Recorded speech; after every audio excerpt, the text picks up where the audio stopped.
Quest'anno Venezia una leggera flessione l'ha avuta, mentre cresce per esempio la provincia di Treviso o la provincia di Vicenza. Per la prima volta da moltissimi anni calano gli arrivi a Venezia. Il dato, rivelato dall'assessore regionale al turismo Federico Caner, non è ancora quantificabile con esattezza perché riferito alle stime per l'anno in corso. Ma l'inversione di tendenza, pur rispetto a un anno da record come il 2017, sarebbe netta.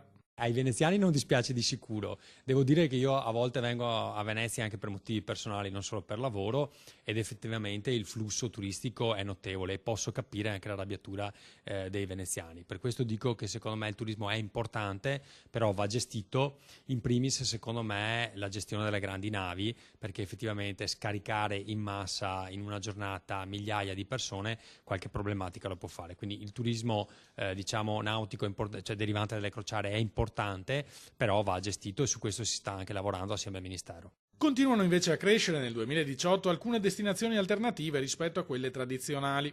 La provincia di Belluno sta registrando un più 6,7% di arrivi e un più 2,6% di presenze.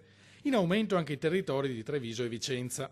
Nel Veneto in generale si registra un lieve calo degli arrivi e un lieve aumento delle presenze. Quest'anno è un anno di stabilità, diciamo, però un anno di stabilità tenendo conto che veniamo da 4 anni di crescita consecutiva, tra l'altro con un 2017 che è stato veramente il boom record con 70 milioni di presenze e circa 19 milioni di arrivi.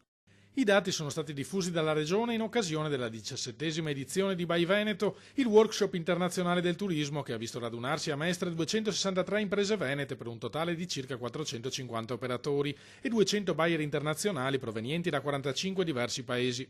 Il turismo resta la prima industria in Veneto con 17 miliardi di fatturato su un PIL regionale di circa 150.